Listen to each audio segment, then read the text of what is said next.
Hi everyone, welcome to IGN Anime Club, a topical show about anime. Yay! I'm your host, Miranda Sanchez, and with me, as always, is Megan Sullivan. Hello. And welcome back, Elena Yee. Yay, I'm back. And also welcome back, Jared Petty. I missed the yay, so yay! All right. Yeah, we're so silly. Sorry, guys. I like the silly. The silly's great. Anyway, so we have quite a few announcements. Mostly that we have winners from a contest. We're going to win a bunch of Pokemon cards. Yay. Yeah. Yay, anime. Yay, anime. Also, Thank you so much for the wonderful entries, by the way. we got a lot That of good was ones. really great. Yeah, I loved some of the poems we got, which is cool. Because Yeah, I was we like, got- short stories, whatever. We got poems and like heartfelt stories from people, and it was great. Now, when you say poems, are you talking about like short poems or like Icelandic eddas, like great epic So, poetry? A little bit or of column A, a little bit of Beowulf. column Oh, wow, B. that's awesome. Yeah, so we had a limit of 250 words, and people were able to do fantastic things with that. Yeah. So Great. thank you, everyone, for your entries. I'm not going to read them all here because that would be a while. But I would like to announce our winners, and you guys can expect to hear something back from us pretty soon. We are going into E3, so these prizes will be just a little bit delayed because... E3. Yeah, E3. The office Yes, is chaos. Yeah, so announcing our winners, we have Grant Kenny, Rob Shaw, Loganite Monty, Wes Mulsby, and Cody McAusland. So thank you guys so much for your entries. They were Yay. Thank you. fantastic. Yay! Tons of and- Pokemon coming your way. Yeah, so you get all those cards. I hope you guys enjoyed them. A lot of fun. They look awesome. Okay, yeah, and so with that, we're going to jump into what we're watching. Just kind of give you a heads up on what we're doing, which is not much because E3 time. This place really is. It's kind of like Echo Base in Star Wars when the rebels are evacuating at this Yep. point. Like the hallways are all torn up and there's just wires randomly hanging from the ceiling. And he's got the feeling that we got about 10 minutes to get out of here before the Empire arrives. It's a lot Only of fun. like that much? 10 Yeah, minutes? exactly. I feel like it's more like Spaceballs, where there's that mad scramble, and Yes. the alarms are going off, and everyone's For getting the- their Yeah, squads. just go, Yes. go. And it's kind of wonderful, though. I mean, we have, the most wonderful cartoon jobs in the world. So it's great. We're like, oh, man, we have to work so hard so we can go cover video games. No, it's just awful.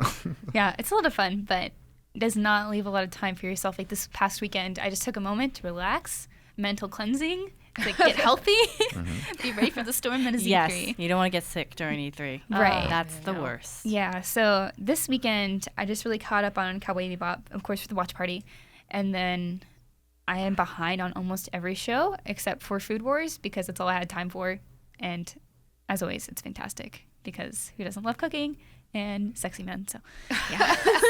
Man. I'm cooking and glistening sexy men are two of my favorite things in the world. Also, very Absolutely. beautiful. I like ladies, that you add too, glistening Oh to yeah, that. you gotta have a So. little. The thing is, glisten they on are it. actually glistening. So. No, I know, but it's just like that was like the key phrase for Jared, apparently. Oh, absolutely. Well, I remember that from the last episode that I was glistening- on. We were talking about it then Right. too. Actually, I went and checked it out after you guys talked about it glistening there. bodies, wonderful food. It's You know, just- I fun. have to keep the shirt on. These washboard abs just they're too much for Because the most glisten is people. too much. Yeah, it's just sorry everybody. I got to keep it on.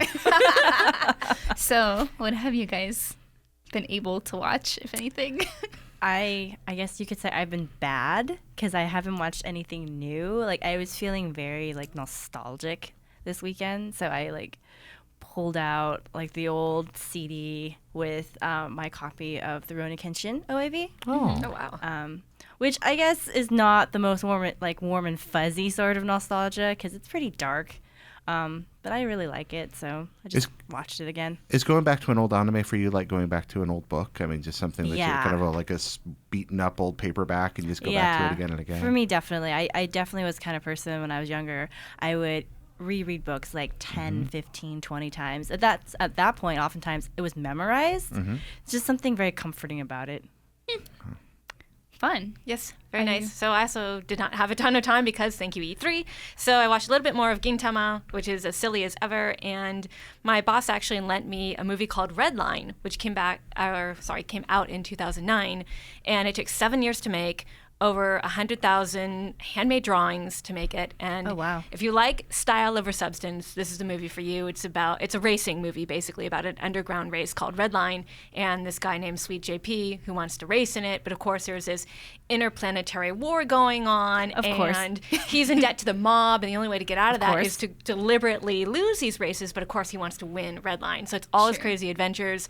So if you love movies that have a lot of awesome anime style, but it's a very simplistic, story, but it's awesome. So Red Line. Wonderful. Sweet JP, you said. Sweet JP is his name, and I'm he has in. this crazy. Sounds silly. They call it duck butt hairstyle because it's like it flips out. I like how you're pantomiming your way through You it. got to Absolutely. see this thing to believe it. It's like. You got your Halloween costume. I for this year. do. It's going to be Just- amazing, and he does indeed have his 50s. He's like a rockabilly style kind of thing. It's awesome. I want to see how cosplayers have reproduced it because I'm sure someone has figured That it out. would be amazing. Right? I would Crazy. love to Yeah. see it. I know a lot of you guys have done Japan. Did you ever go to one of the city centers on a Sunday afternoon and watch Yes, the Rockabilly yes, guys yes. dance? Oh my God. That was just wonderful. It's in The- Yoyogi Park. Yeah, they just come out and they've got the hair up to here and there'll be girls in poodle skirts and they're dancing in the middle of town on a Sunday afternoon. Yeah, it's They're with their amazing. motorcycles. It's great. Also, I Wow. can confirm that the cosplay is awesome. So, Oh, okay. yeah, the hair goes Oh my gosh. way far out. Go Google this, everyone watching and Go listening. Go Google Sweet JP. Sweet JP Red Line really good. cosplay. I like that I'm vindicated. Yeah? I need that the cosplayers would come through for me. Excellent. For Good me cosplayers. specifically, and not for themselves.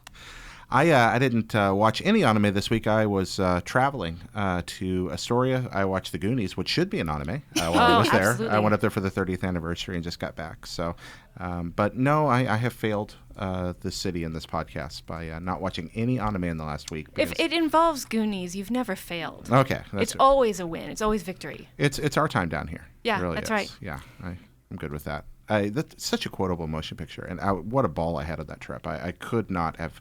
You're this tiny little town on the edge of Oregon. You know what? We're going to talk about anime instead of that trip, but it was good.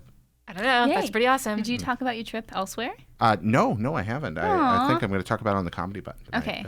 But, Cool. Yeah. So. Yeah, so stay tuned to the comedy button if you want to learn more about the origins of trip, Goonies yeah. and the place in. But if you want to hear about anime video games and video games based on anime, stay here because that's what we're talking about today. Yay!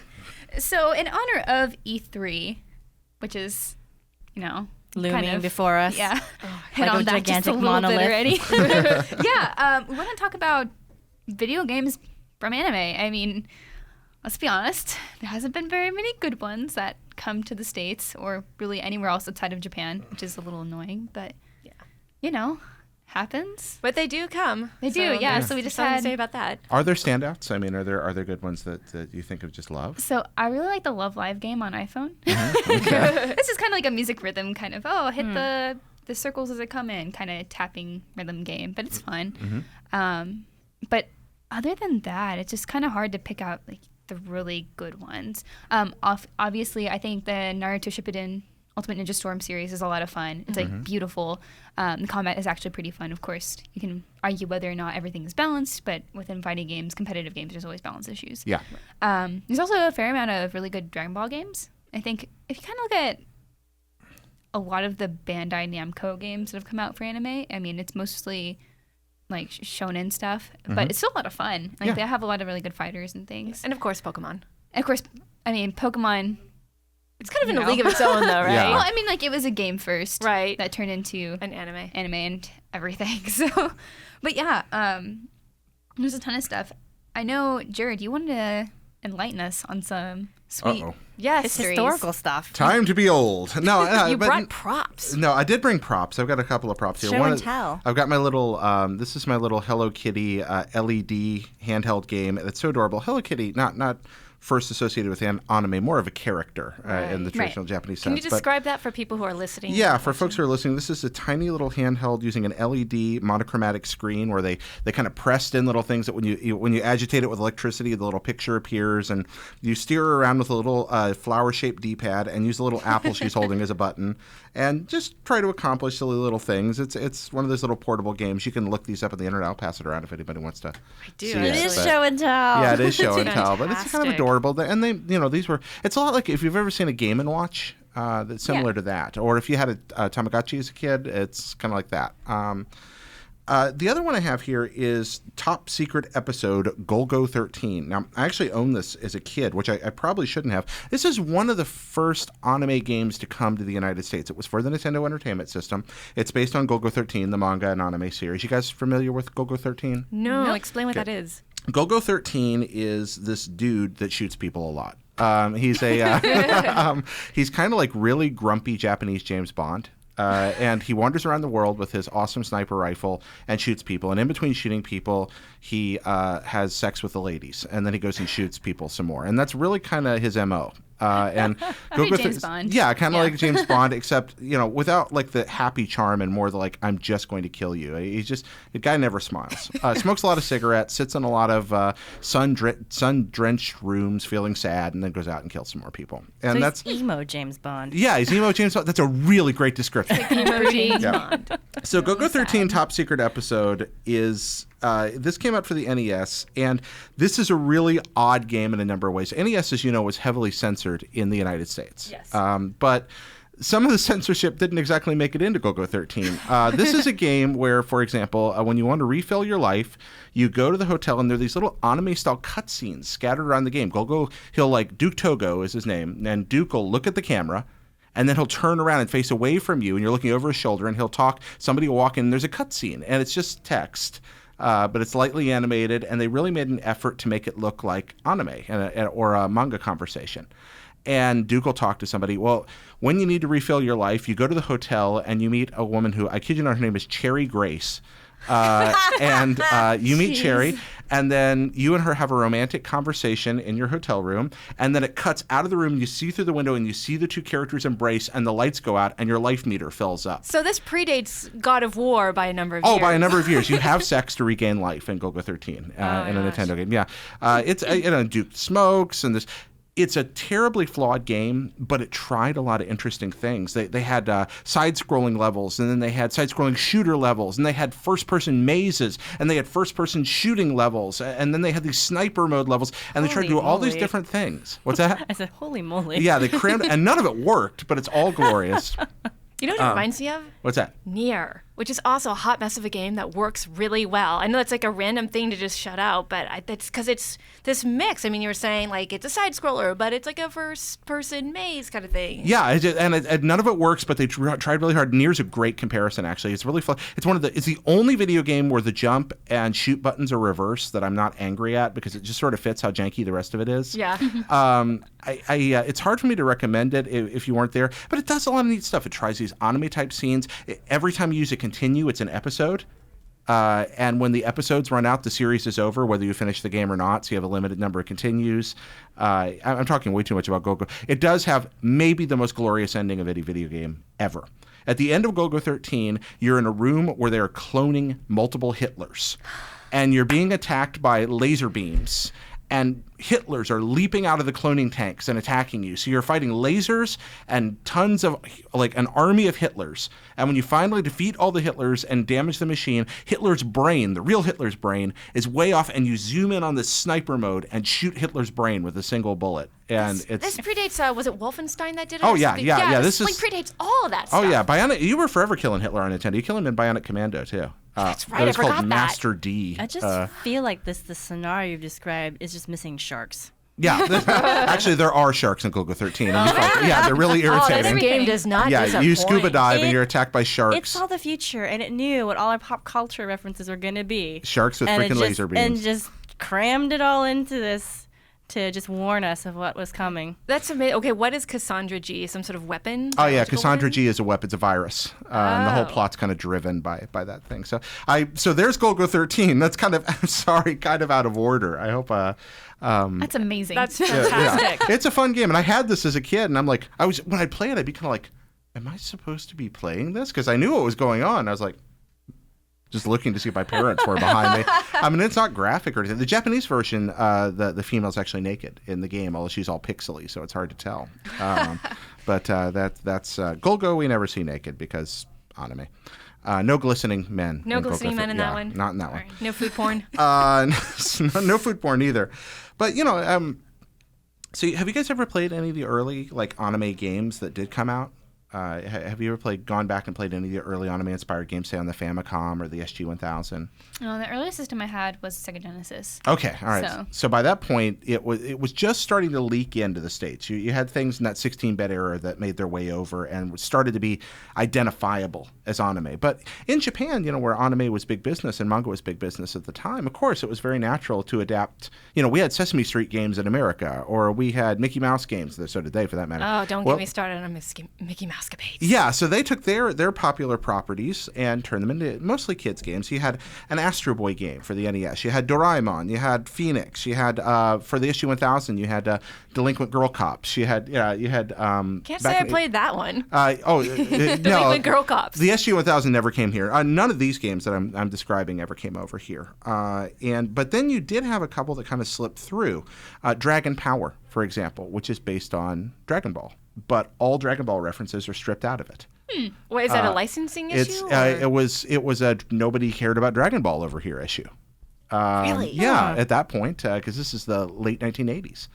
And so this is pre-DBZ. Yeah, because DBZ was over there, a bigger deal for a while before it made its way over here, and it's the same kind of thing. This is early Dragon Ball stuff based on mostly on the manga. So Dragon Power comes over here, and it's completely unrecognizable as a Dragon Ball game. Right, like if you look at the box art, like you have Dragon with like these blue orbs around him, and you just have like this dude who looks like in maybe a karate outfit or something. I forget what they're called, and he's just like kicking. It's like, all right. Yeah, you got a guy in a gi just kicking. Right. Yeah, but in reality, you're yeah. running around as Goku, like killing things. Americanized kung fu stereotype. That's what this is described, or the character is described as on the box art. So on the box art. I can agree. Yeah. So and there was that, maybe some of that was the whole Japanese cultural menace thing we talked about before. But I think really in this case, it was more just nobody cared over here because nobody knew about it. That hadn't permeated our culture yet. So it's just simpler to stick a kung fu guy. Right. And that's actually the second Dragon Ball game. I didn't know that. Yeah, I'm actually looking it up right now. Oh, no kidding. Did Did the other one come out here too? I didn't know. I'm not entirely sure. Yeah, Dragon Power is one of the few that made it over. Golgo 13 and its sequel, The Moffat Conspiracy, they also made it over. And there were a few others that trickled through. This one was odd in that it actually didn't make any effort at all to hide its connection to the anime. Right. You also had things, you had games that, have you ever seen any of the old games that try to use anime styling to make the game feel like an interactive manga or interactive anime? No. No? So Ninja Gaiden. Have you ever played the original Ninja Gaiden? God, yes, years ago. Okay, so you remember that opening cutscene? Yeah. Yeah, so Ninja Gaiden is like really cinematic, and the cutscenes are all very anime style in terms of the palette, and they use the limited NES hardware, so you've got like these two ninjas in a field that like fades in.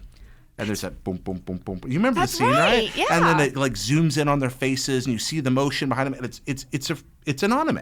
I never thought of it that way. That's amazing. That's what they were going for. And they leap up in the air. And then there's cutscenes all through the game, which, by the way, were a pretty new idea then. But they're all very anime inspired. Ninja Gaiden was not an anime at that point. One came later.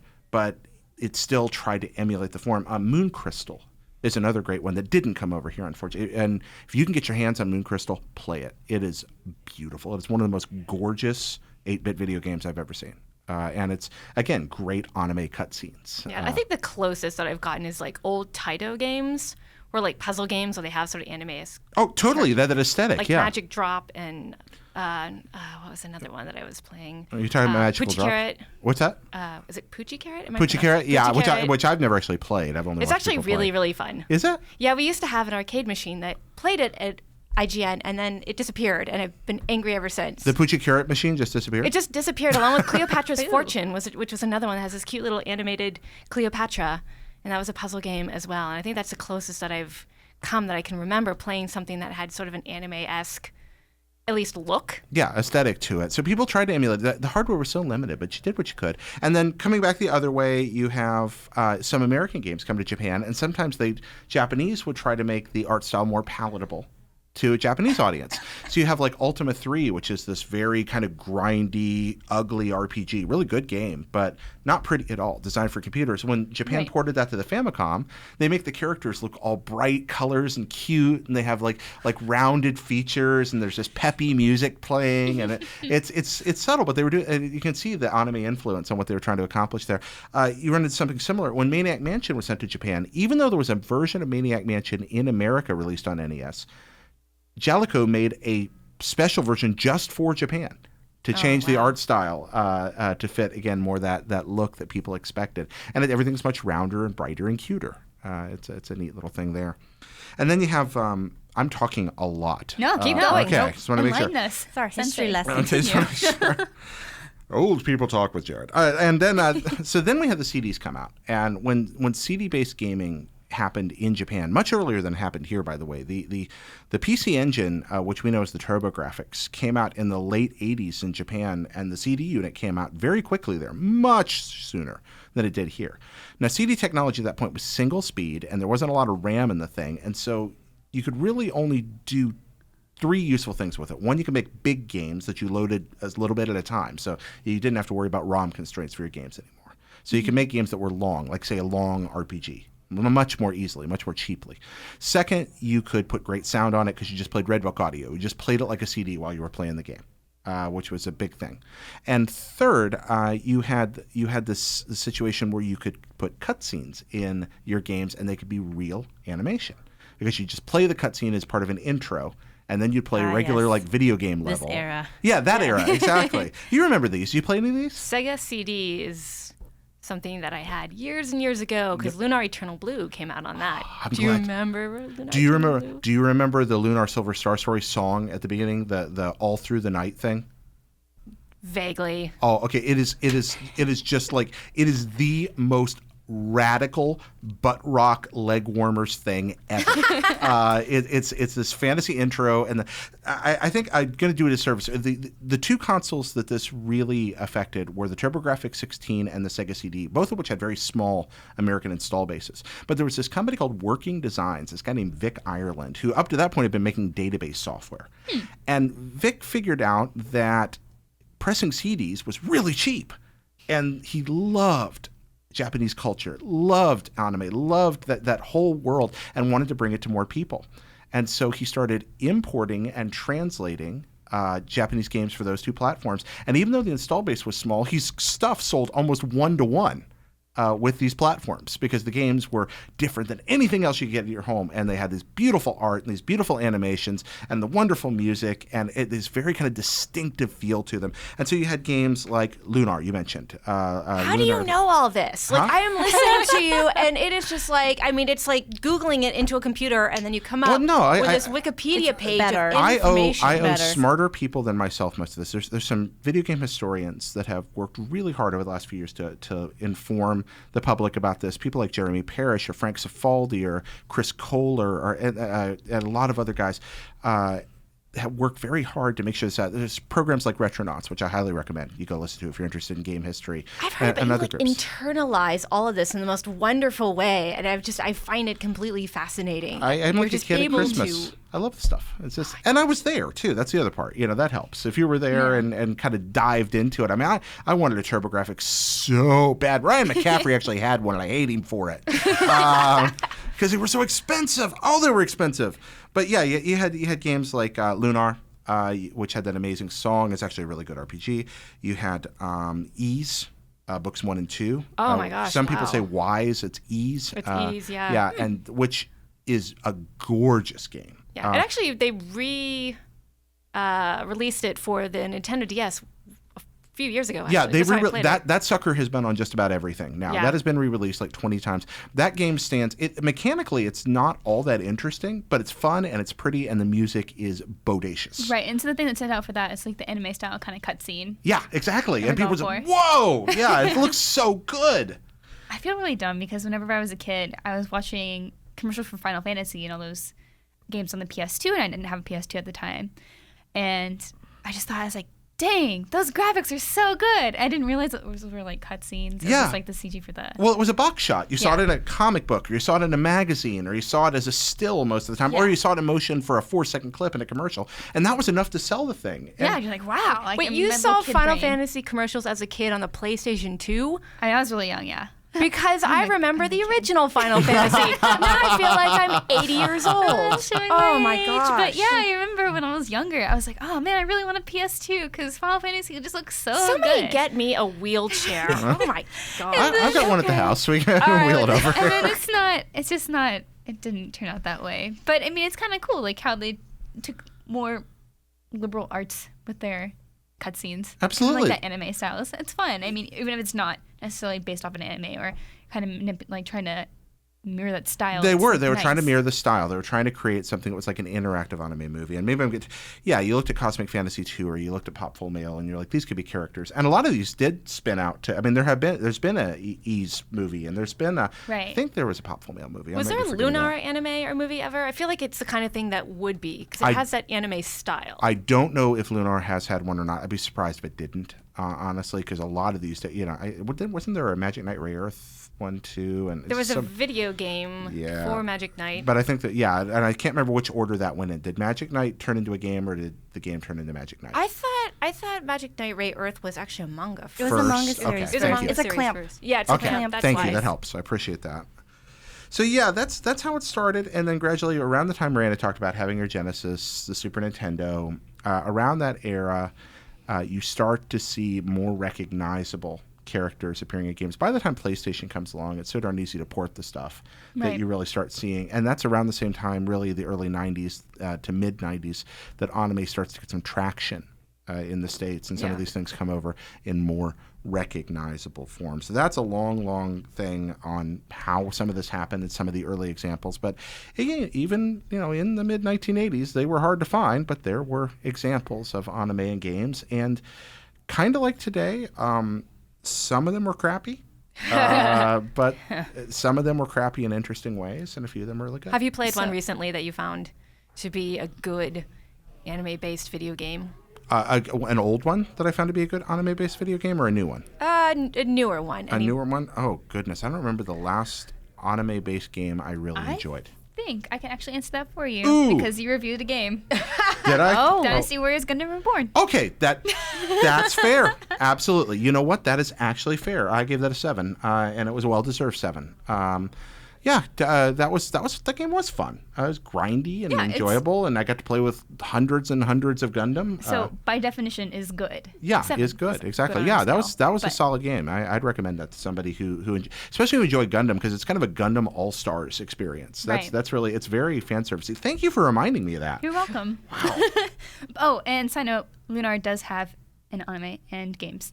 Okay. Like tons of games, of course, but there is an anime. Lunar is worth going back to. Yeah. I really like absolutely. Lunar. I'm still mad that they don't have a proper port of Lunar No, Eternal not Blue. anime. Excuse me. They had like an iPhone game. It has a manga I was gonna series, say, not. Yeah. Didn't ever get anime. Okay. Yeah, Lunar is worth going back to. The PSP version of Ease is really good. There's a few others. Actually, Falcom's made a lot of good games. Yeah, they have. They've made a lot of good games. They don't have a huge following, but they have a very niche following. So I think that's probably the end of the long journey through history. I'm going to shut up for a while. No, keep going. I think stopping about here and going on to wherever Miranda's going to take us. Modern games, obviously that's kind of a history. We have something kind of built up that's really well, and inspirations from anime and also games based on anime. Of course, you have Astro Boy and stuff. And tons of great games. But I think a lot of the recent games just that have at least come to the United States and other territories have just been not great. Like I was saying earlier, we have some cool things with Love Live that's now on iOS that was even censored. I think there's at one point one of the girls says that she likes watching girls or something because she has those interests, and then they censored it. It's just I like cute things. It's okay. So I mean, you get a lot of weird translations and bad representations of characters, and you kind of lose a lot of heart and soul to certain things. Why do you think that happens, Miranda? I don't know why we get the trash. I'm just kidding. Do you feel like it just doesn't translate well? They just don't feel whatever, for whatever reason, the publisher doesn't feel like it's going to appeal to an audience outside their home market? I mean, maybe. I mean, the biggest games you see come over that have the best critical acclaim, that are just have as much love and stuff poured into them, are the big shonen games. Which, I mean, it makes sense because they do have a very general appeal and people like them a lot. There's a lot of love and a lot of popularity even over here for those, especially for Naruto and Dragon Ball, and even One Piece and other having some pretty cool games coming out that I actually got to try a while back. But I'm not entirely sure why there's so many bad things. I mean, you can speak to Sword Art Online, Hollow Point. You reviewed that, right? Yeah, I did, and that was a game that was frustrating because it had such good potential, but they took basically 2 games, slammed them together, took every character from every story arc of Sword Art Online, slammed them together. It's not a good entry point if you've never seen Sword Art Online. I've seen a little bit of it, but even then it was like, and then the English translation was really, really bad. Like it was actually translated in English in like Hong Kong or somewhere and then brought over here, and the English translation is terrible. It's gobbledygook. So between not knowing Translate. Yeah, Google Translate. Yeah, it was totally Google Translate. It's like, oh, okay, I'm going to translate this to English, and it's like, what language is this? So yeah, I reviewed that. Years ago, I actually reviewed the .hack games, so like Rebirth and all that. And looking back on it, I feel like it was a little harsh. I think it gave like the first game a 5. It's more like a 6 or 7. It's actually a pretty good game. I just didn't appreciate it for what it was at the time. So that was okay. But I think in terms of licensing and budgeting, it always feels like licensed games very rarely get a good budget and time behind them. They usually like to churn them out really quickly. Yeah. So like you actually recently reviewed Attack on Titan. Yeah, Humanity in Chains, and it was very bad. It was made a garbage. 4.9. It was also similar with the whole Sword Art Online thing. Like you can't. It's not an entry point. It's not at all. Like if you hadn't seen all of the anime that's out, then you wouldn't know what was going on because the store was just trash, like thrown together. Yeah. So you actually got to play as all the protagonists, Mikasa, Armin, and Eren, and you also had Sasha and Levi, which is cool. It's like, yeah, I get to play as different people. And there are, I found eventually, like it doesn't feel like it at first, but there are like different stats for them. Like, of course, Levi is faster than everybody, and so is Mikasa, and they're just a little bit more skilled, and you kind of feel that when you're playing. But the way story progression works is that you first play as Eren, you play like 2 or 3 levels, and then something else unlocks for someone else, like Mikasa. And then it doesn't necessarily take you, it takes you back to the menu, and it's like you might be hovering over that person, but it doesn't necessarily put you into the next part that is chronologically correct. Yeah. And so I was like, no, I want to go back to Eren. I want to finish what I was doing with him or something, you know, right? Like, oh, that makes sense. And then it takes you sometimes, like I found eventually that it jumped way too far in the story, and where like stuff happened. I don't want to spoil it. Like, If it makes you feel better, I'm just getting confused just listening to you. Sorry. No, not because of your explanation, but because I think you're how it having jumps trouble around, being like, able to it's encapsulate terrible. it. Well, Like- maybe you're hitting on a really important point here, and this goes all the way back to import snobbery's beginnings. And that's we forget that one of the reasons that a lot of games don't come here is because they're not good in the first place. Right. We have this idea that something that happened in the magical land of Japan has to be good, but I think all the way back to the Famicom library. And I'd walk through, retro game stores in Japan and try all these games I'd never seen. I'd just buy and buy and buy and try and try. And, 9 out of 10 of them were awful, of these things I hadn't heard of. They were interesting, but they were generally really bad video games I discovered fairly quickly. And amidst those were these wonderful nuggets that should have come here. And I'm just like, oh, we missed out. But for every Radiant Silver Gun or for every Moon Crystal, there's 10 just awful things. I think that with licensed properties, just like in the United States, licensed properties are often sometimes just aimed at children who they think aren't going to care because it's got the character on it. It's kind of like a crappy iPhone game. Yeah. Or B, can be rushed through on the strength of the license to sell anyway. And so you get first in the idea in the Japanese market that people are going to buy this because they're fans of this property. Sure, and I think that's kind of what you had with like Attack on Titan. It was just awful. It's like, oh yeah, I can use the 3D maneuver gear and like the Omni maneuver gear, whichever you want to call it. That's fun. You get to go slay Titans, but that's literally all you're doing. Yeah. And sure, that makes sense that of course you're gonna kill Titans in an Attack on Titan game. But aside from that, like the objectives were just so boring and like it was just, hey, we're selling this name. Yeah. And there was like didn't feel like there was any care or love for what it was. And so you have, we're selling this name to our home market. Yeah. And then another degree of separation. We know it's going to be a small niche audience in the United States for this thing compared to what we're selling. Japanese game developers, by and large, thinking of Japan first. Not always, but often, especially the smaller studios. And they're like, okay, so those guys over there across the ocean, are they going to buy it whether it's good or not? Probably they are because they're interested in the property. And so why bother to spend the extra 2 months of budget making it better? Yeah. Luckily, we're seeing a change, at least in the United States, with some licensed properties like Batman Arkham is a great example. Yep. Shadow of Mordor. Oh, yeah. Really good example. So I'm hoping that the same thing is happening in Japan, where there's a little bit more care and precision when they make these games. Oh, and there are good examples. I mean, there are plenty of Japanese licensed games that are good too. Yeah. Just compared to the. But again, yeah, it's like. Do you remember back when the Wii came out and you just go and look at the hundreds of craptastic like pieces of shovelware? Yeah, man, you know, shovelware and, every day. Right, and then in the middle of it, there were these wonderful, wonderful games. Actually, a huge number of wonderful games for the Wii, but they were buried under piles of crap. I think there's a lot of that with licensed games in Japan. Yeah. So there's actually a Sailor Moon game that came out in Italy only. Whoa. Really? Yeah, That's recently. interesting It was in territory. 2011 for Nintendo DS. I think it's because they had the original dub there, and it was like really popular. I guess they were like re-showing it or something. But this game was by Bandai Namco only for Italy, nowhere else. Like not even Japan, or No, they just like it was just for Italy, which is so strange because it's done by Bandai Namco Europe. But as much as like I want a new Sailor Moon game, you look at it and you're like, it's kind of okay that it stayed there. Do we have any Like, is it listeners in Europe ugly? who played Or this is game? it just you don't think it's going It's to like play kind of well? pixely side scroller, sort of fighter, like platformy kind of thing, and it looks kind of cute. Like the colors are pretty, but it just looks like a somewhat boring game. Like it doesn't look like they're. I've read some reviews for people who had it, and it's just not. There's not a lot of depth to it. It's just kind of like that. Like what Jared's saying is like, oh look, we put these pictures on the box and people will buy it. I would still take, honestly, boring over terrible, though. Yeah. I mean, It's not great. It's not something I would prefer in general. But on the scale of things, I would Yeah. still take boring. If over- Boring over the terrible. audience has played this game in Europe, give us a shout out. I want to know what you guys So- think of this Sailor Moon game. What is it called? La Luna Splende? yeah, La Luna Splende. So That sounds so festive. It does. It sounds great. It sounds like something Brian Altano would have for dinner. Just wonderful, like festive sounding Let's ask thing. Brian Altano if he's played the game. Yeah.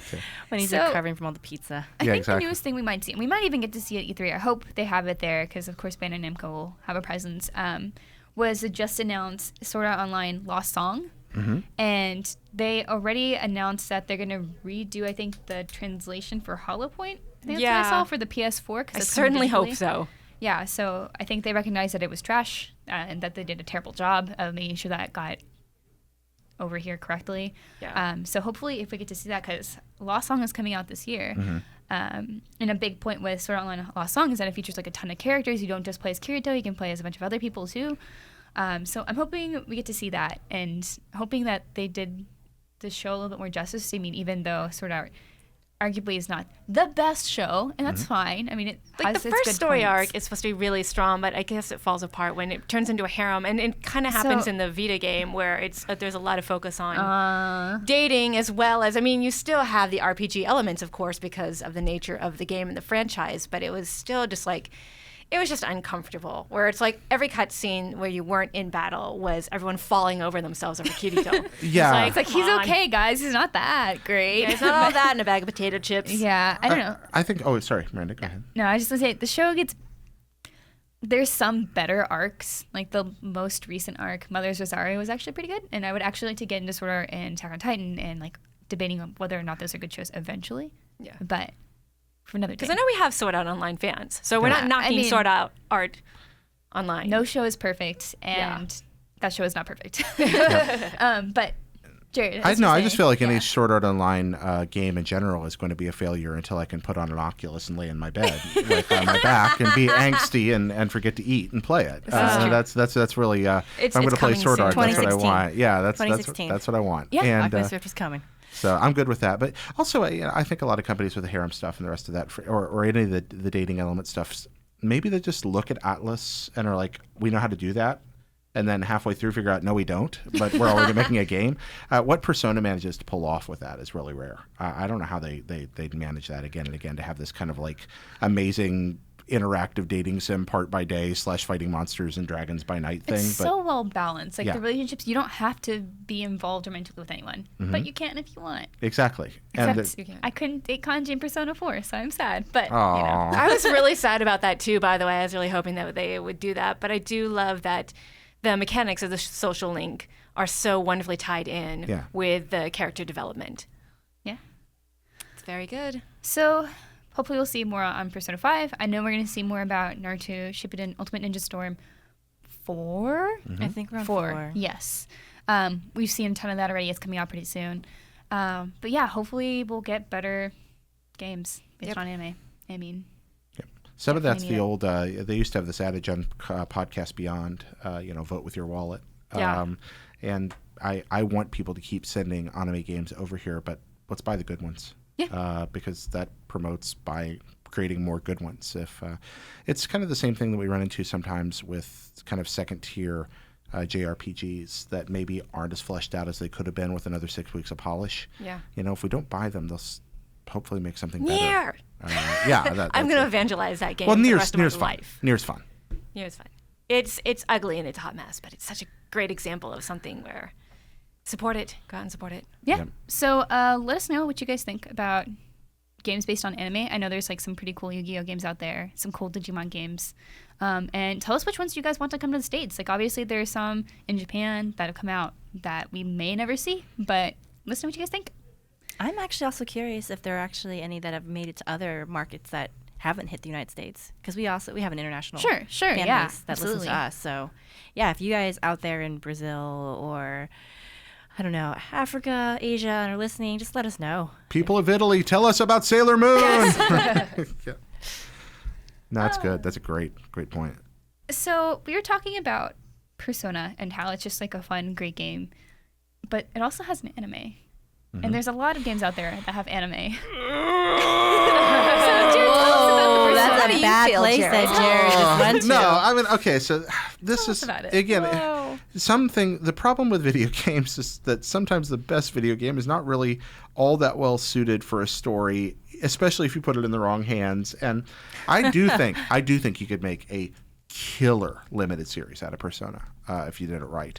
There's a lot of interesting characters in Persona. You've got an easily kind of portable plot there, but the Persona anime, animes. What's the plural of anime? I don't know. Say anime. Okay, Say yeah, anime. Some people say animes. I say it kind of as a joke. I'm like, I'm watching all those animes. Yeah, It's like, so all the multiple It's anime. anime. Yeah, Persona just talk about missing the point. Just creating precedents that are utterly diametrically opposed to events that happen in the games, or things that are set there, or a lot of pandering. Oh, it's all about the teens. Well, that's not Persona. It's really not. And just gratingly bad, lazy storytelling. And this happens a lot with OVAs that we get out of video game series. So which anime did you watch? Because there's Persona 4 and then Persona 4 Golden, the animation. I think that I watched the first one that was made. Persona 4, the animation. Yeah. Because I think Golden was to have remade just because they had Marie. Yeah. I think 4 is. I don't think I've seen any of Golden. Yeah, I didn't have a chance to watch it yet. Also because I'm still beating Persona 4 and I am almost done. I'm so happy. Oh yeah, don't you just have like the last like the credit sequence to go through at this point or something? You I said? have secret stuff that I got because I'm awesome, because I work on Wiki's team, so I find all the things. Oh, there we go. Finding all the Yeah. things is important. Find all the things. But, Finding all the things is fun. yeah, even though that, I guess the Persona series, I mean, I haven't seen the original ones yet. I'm waiting. Don't want to spoil anything for myself.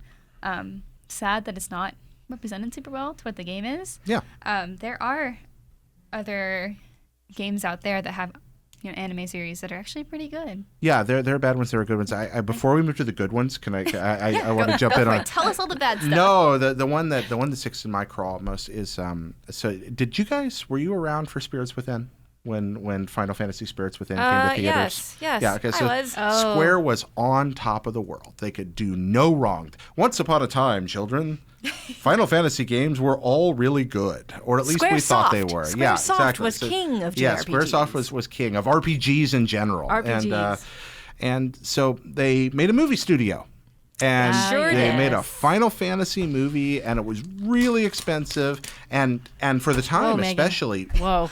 really, really beautiful. I mean, they made an effort to produce, and they had a character that was going to be a digital actress. Remember, Aki was going to be, and she was going to be a digital actress and be in multiple movies. Oh. And I tried to block this out of my memory, Yeah, Jared. and it Why was- are you bringing back painful This is things? this is what you're doing to me right now, Yeah. Jared. It's Yeah. just right in hard. Okay, Stabbing Megan, don't do yourself with that a either. pen. I don't know CPR. Yeah, and it was and Final Fantasy it's a strange property. You kind of go and do what you want with each game, and that's the theme. And so that seems ideally suited to making a good movie. You pick a good storyline and just kind of spin out these general themes of wonder and beauty and, weird existential crap, and you put it all together. You have a pretty good movie. But it was a grease fire.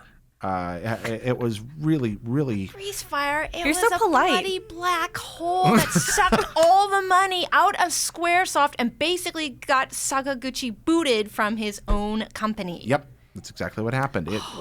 And there was a terrible Final Fantasy cartoon that I saw, and all I remember was this girl with long red hair, and I think it was based on Final Fantasy V, maybe. I can't remember, but it was also garbage. Yeah, this was going to be their worldwide corner of the market, start a new kind of CG animation, anime, digital filmmaking, and it did not work. And it mostly didn't work on the weakness of the story.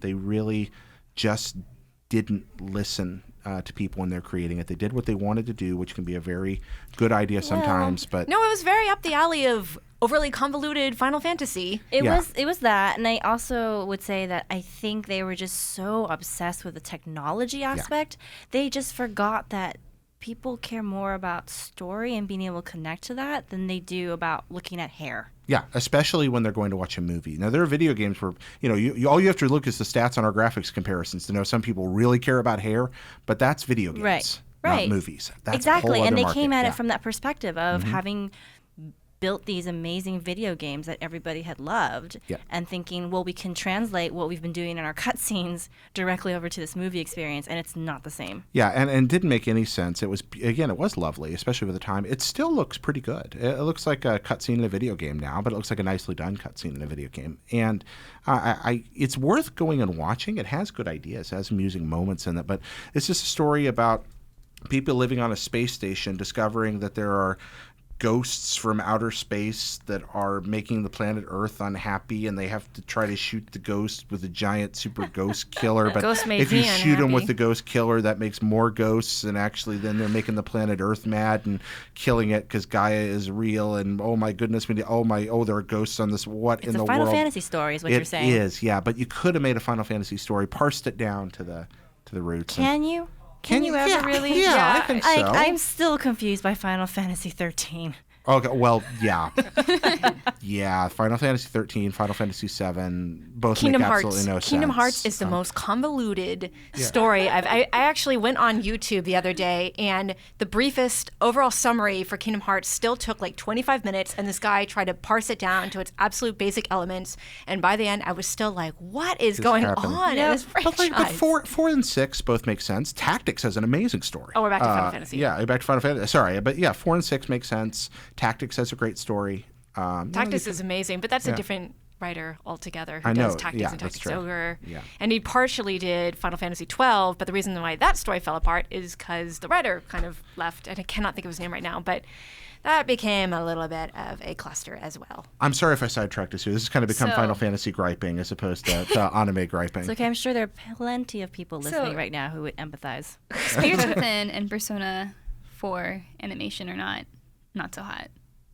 Moral of the story. Yes. But there are good video game animes out there. Yeah, there are wonderful ones, including Steins Gate. I could actually just make a list. I also mentioned Higurashi no Naku Koro ni, like a few weeks ago. It's like Higurashi When They Cry, When Cicadids Cry, all those other translations they have out there for it. Was actually a visual novel and then made into an anime as like a mystery horror kind of gory fun Never show. watched this. This sounds cool. I've never watched it. Oh, it's really good, but Wait. so messed up. You I talked said it about was- when we were talking about it on our horror stuff. Okay, we're that's like, what I no. thought. All right. It is kind of like tense and a little scary sometimes. Kind of a corpse party kind of vibe to it? Yeah, Or- okay. I mean, kind of, yeah. But I kind of noticed that a lot of the really great games that have an anime kind of come from visual novels. But I can also like say the precursors that a lot of them are also terrible, like Diabolic Lovers, which is a dating sim and like a otome game that's just I've talked about before is absolute trash. Me and my friend watched the entire Diabolic Lovers, and it got a second season. Like there's like another series for it. I was just like, are you kidding me? Guilty pleasure? It's so bad. I mean, I guess so. It's like the whole vampire, one girl, a bunch of vampires. Well, that's the thing, though. No, it was just so bad. But and the like vampire, abusive. but the vampire thing is still a thing, I think, in Japan, or I mean, was for a Twilight while. was better. So much better than that. Whoa, that's strong words, though, girl. I mean it. strong And words. Twilight was huge in Japan too. So I mean, it Oh, was huge. let's not go into that. watching- No, I know, but just let's not talk about things. just Why watch- is this the sad podcast? I'm sorry. I'm just thinking about watching traumatic Twilight one. in Japan when I was there, and just the dub for Edward. He's like, "Oh, Bera." Oh, he's like, his voice is like 7 octaves lower than Robert Pattinson's. Just Oh like, my gosh. "Oh, sugoi." You know, it's just like, sorry about that. And then she's kind of like, "Edward," like very. It's. I'm gonna stop now. Oh my gosh. So there have been also some other really good ones. Like I for the most part like Fate Stay Night Unlimited Blade Works. Definitely falls off at the end, which is where we're at. Don't want to get too much into that, but yeah, I mean, there are good ones and also weird ones. If you guys didn't know, Mass Effect and Halo have anime series. Yep. Has anyone seen them? What do you guys think? I haven't gotten around to it because I want to watch the Mass Effect because I'm a huge Mass Effect fan. Love it a lot. Yeah. I think Tally should just have her own series about everything because she's the best character. Where do you fall on the Pokemans? Oh, throwing down with Tally. Where do you fall on the Pokemans? Because I'm not a Pokemon cartoon fan myself, So- but I do feel like they did a good job kind of making it feel universal. What do you Sure. think? Obviously, I like the Pokemon. I like Pikachu. That's what it comes down to. Is I really love Pikachu. I love the first, I think, 2 or 3 seasons of Pokemon. Like it was definitely a childhood thing that I grew up with and I really loved. And it's kind of fun to watch as an adult, like the older shows. Yeah. The newer ones, it's kind of like you can kind of, at least for me, I can go back to SpongeBob and like watch new SpongeBob, and some of it's still funny because it has some adult humor to it. Whereas some of the newer Pokemon stuff, I've tried to watch some of the films and stuff, and maybe it's because I'm watching the American dub where Ash sounds kind of like a chain smoker. Sorry guys, sorry voice actor whoever does it, but I mean it just does not. It's just they're trying to emulate that old voice that Ash used to have, and it just doesn't sound right anymore. You mean the It's- original season? Yeah, like the original voice acting. What happened to voice, the but original voice actor? Did they lose him? Or I It was actually guess her. So Oh, she's her? gone Okay. for Oh, a she, while. I don't okay. really know exactly what happened. I just know it's different. Like you can obviously hear that, and it just sounds really wrong. I can't speak to whether it's good or not. I think one thing that Pokemon does is just really smart is because everyone complains always about, oh, they released a new batch of Pokemon. I don't know these guys. Like this one looks like a lock. This one's a lantern. How dumb. And I don't think it's really dumb. I think it's smart because it gives every generation their own set of Pokemon. Like these are my starters. These are the ones I love. I think that's smart. Though, like I said, I can't really speak to the quality of what's new. what about you guys on the Pokemons? You think? Do you enjoy the cartoon? I enjoyed the original seasons. Yeah.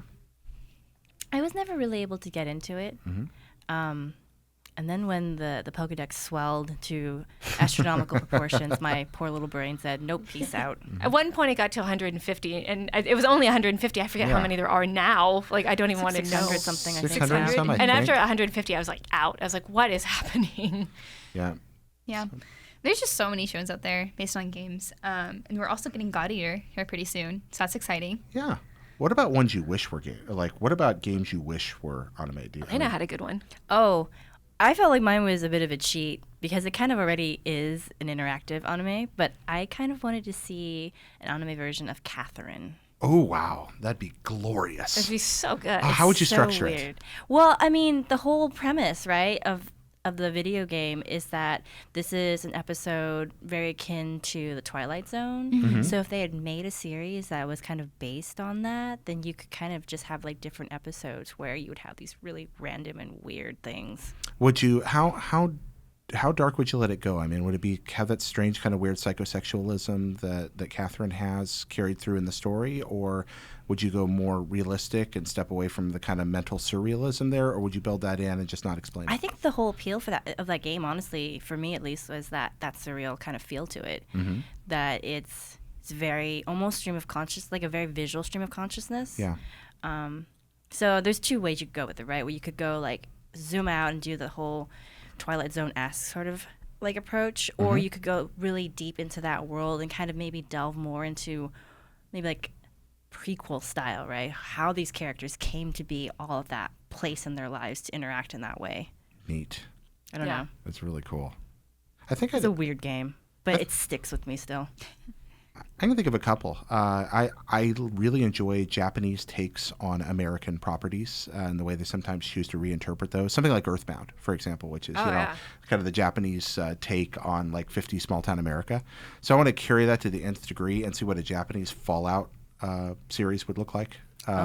They were to take Fallout and reinterpret it in anime style and with a Japanese mentality, post-apocalyptic. Because Fallout is kind of the future of 50s America after a nuclear bomb. Like, it's really weird. It's kind of this weird alternate history. So take that one step further, and it would either be an utter disaster or completely fascinating. I'm not sure which, but I'd like to watch a Japanese version of Fallout. Another one, we were talking about it earlier, but The Goonies is really popular in Japan for a certain group of people. There are cover bands that play the Goonies theme song that you'll hear at festivals and stuff. Some of that was a popularity of the Famicom NES game, which got a sequel. There are actually 2 of them there.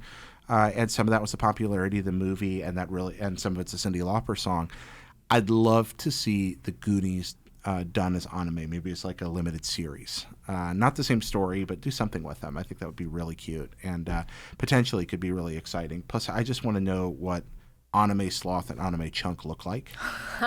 And I'd like to see how that plays out. What if you could find fan art of that somewhere online? Anime Sloth and Anime Chunk? Yeah. Oh, I'm sure there's something on DeviantArt. Oh, there's always one. Oh, yeah. There's everything is on DeviantArt somewhere, right? That's one of the. I also think about Miranda. You've been getting those Star Wars mangas from Japan.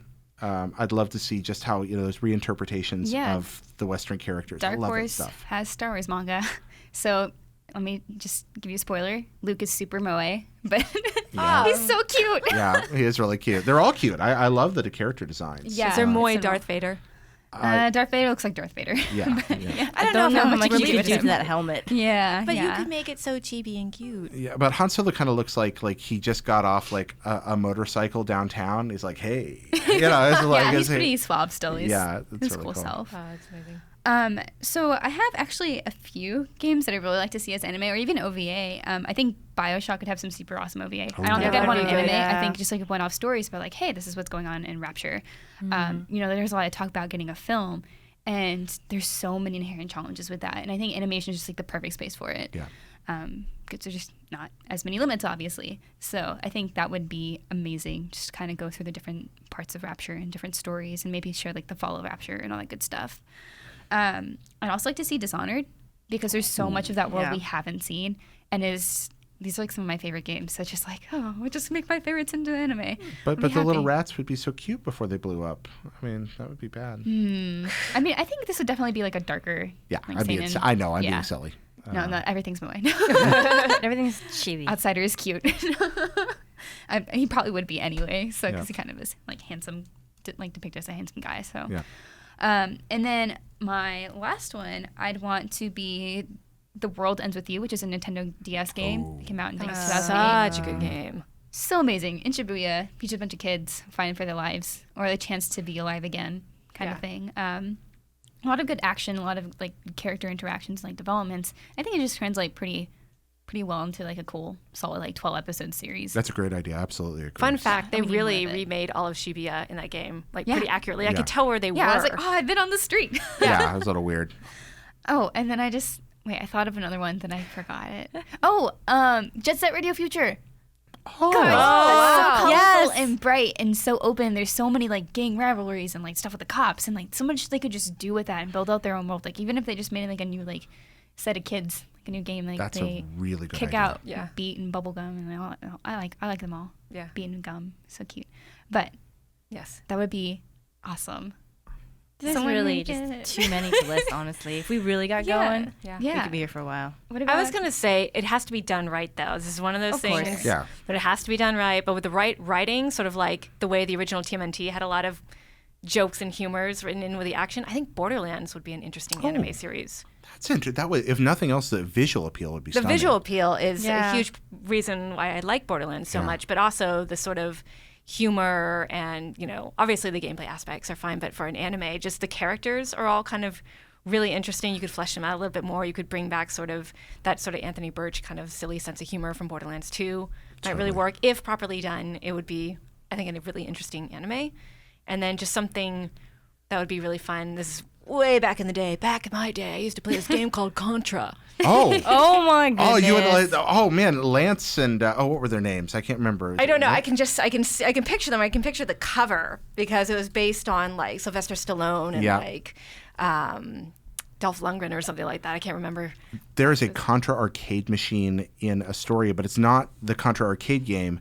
It's the NES game in a Play Choice cabinet, so you can play NES Contra on an arcade machine there. Oh, that's it's awesome. Really cool. I got to do that. But that would just be a fun action. It is. Packed anime kind of thing. I would love that. I want to watch that so badly now. Contra. See? I got ideas. Somebody go make that.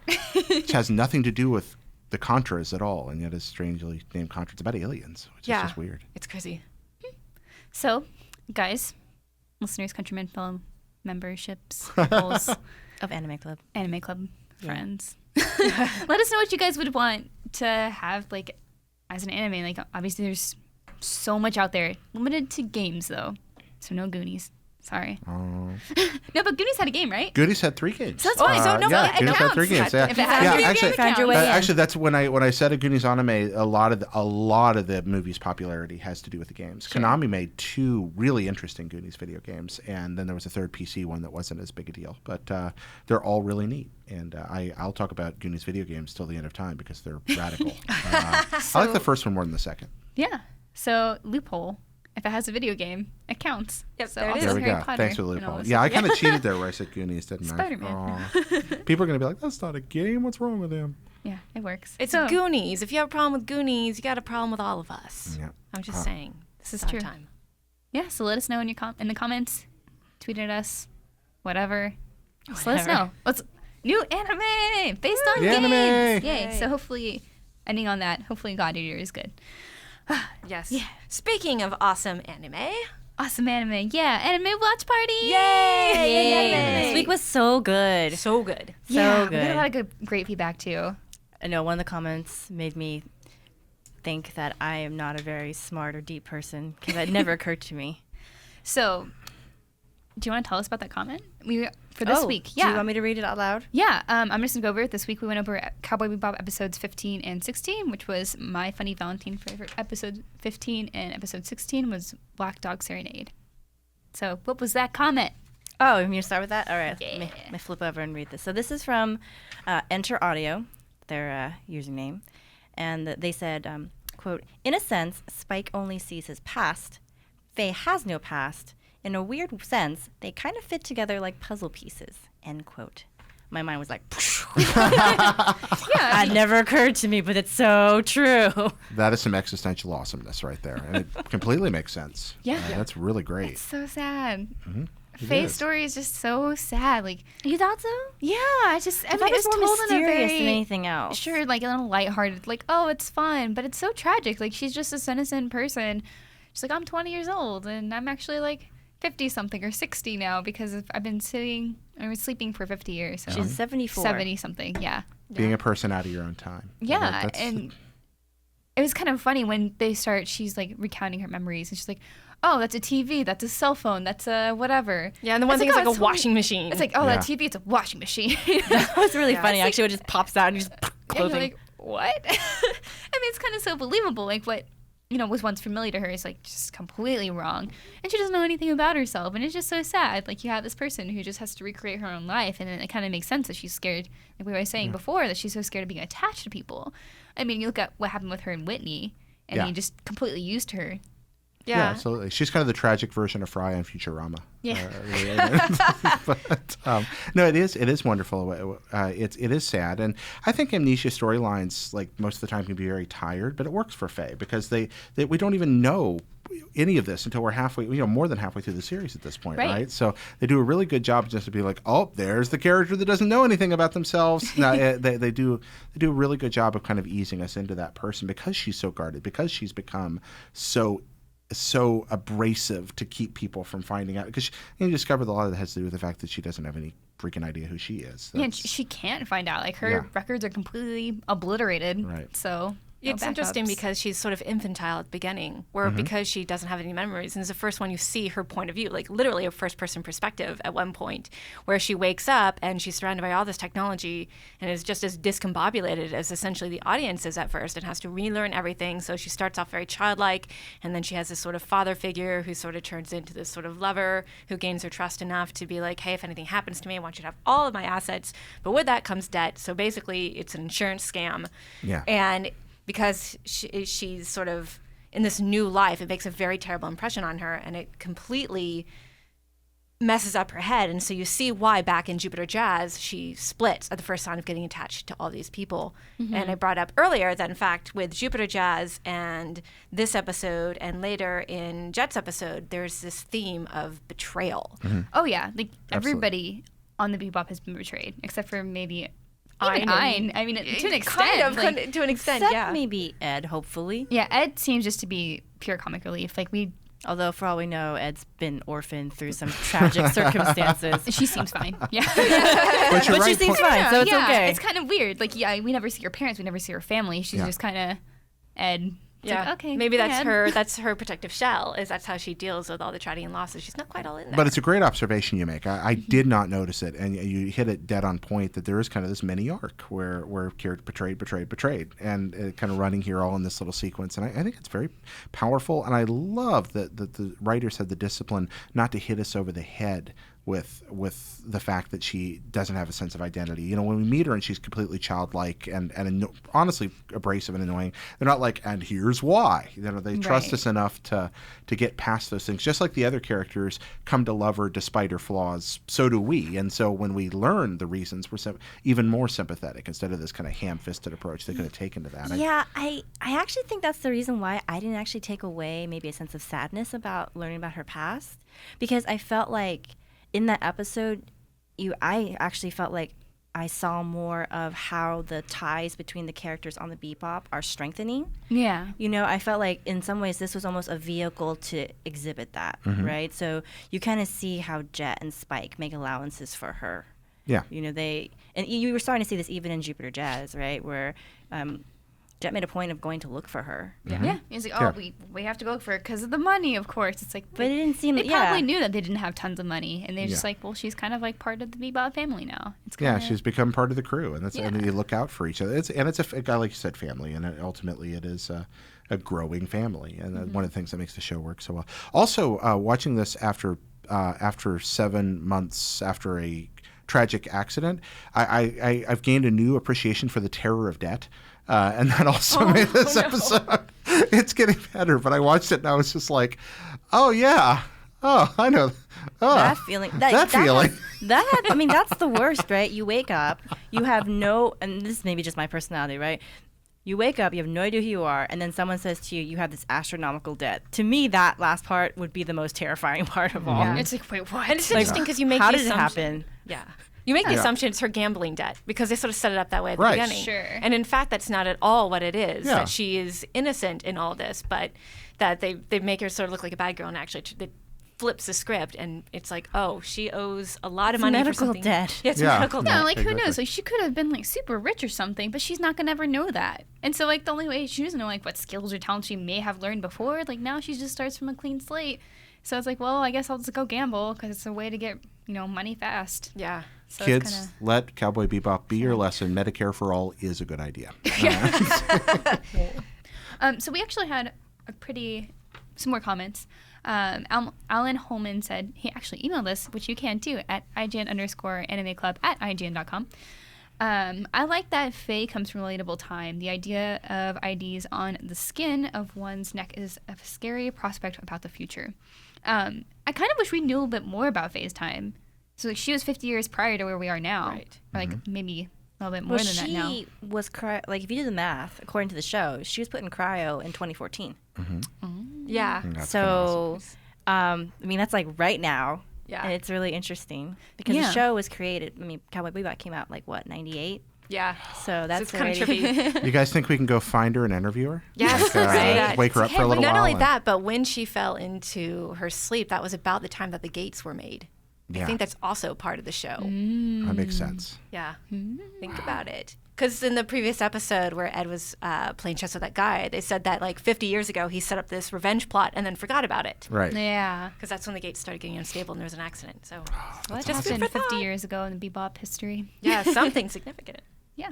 So, just to bridge us over to Black Dog Serenade, we also have another great comment from Danielle Crowder on our Facebook group. She says, for the first time in a while, I finally caught up with the IGN Anime Club podcast. Yay! Yay! And was able to watch episodes 15 and 16 of Cowboy Bebop for the Anime Watch Party. I was really surprised by Faye's backstory. Yes, I love that we finally know some more about Jet's past and how he lost his arm and why he left the ISSP.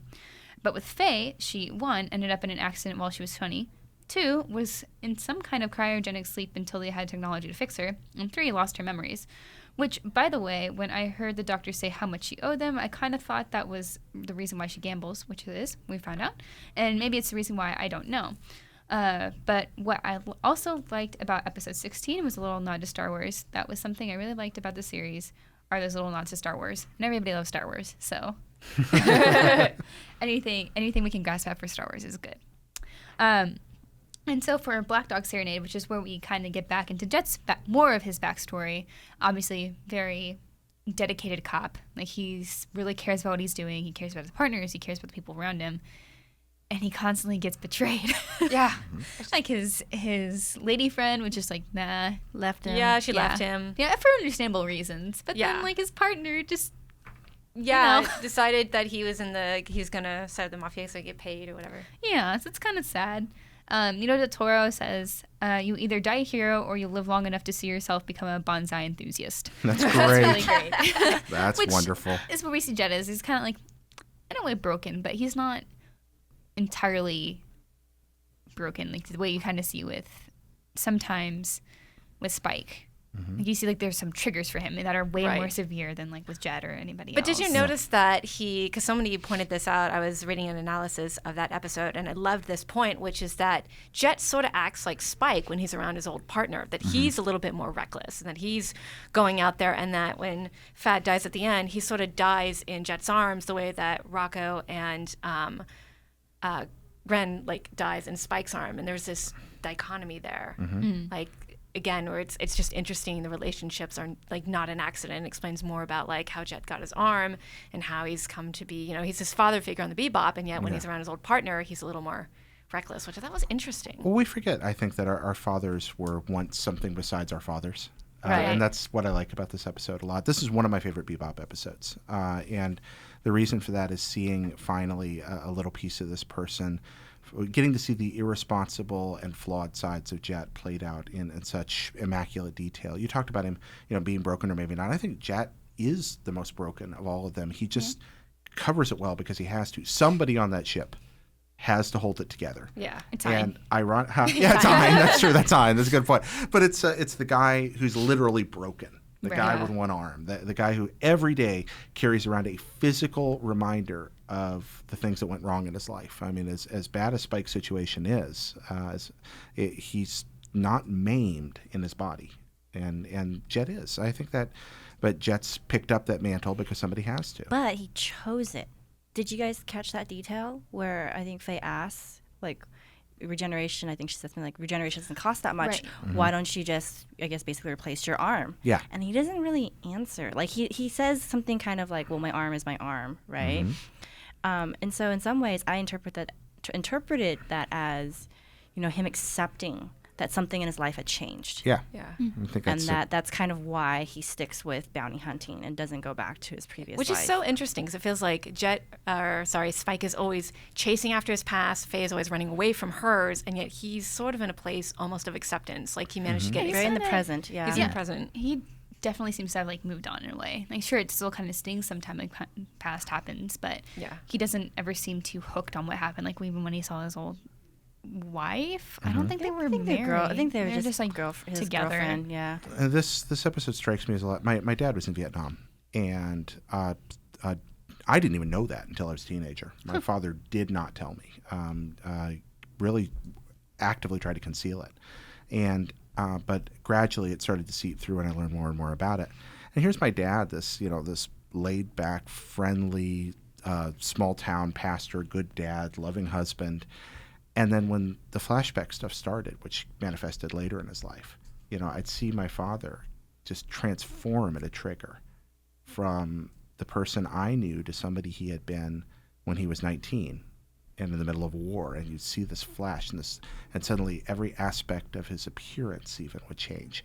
I think this episode is kind of like that. We talk about how he does have it together.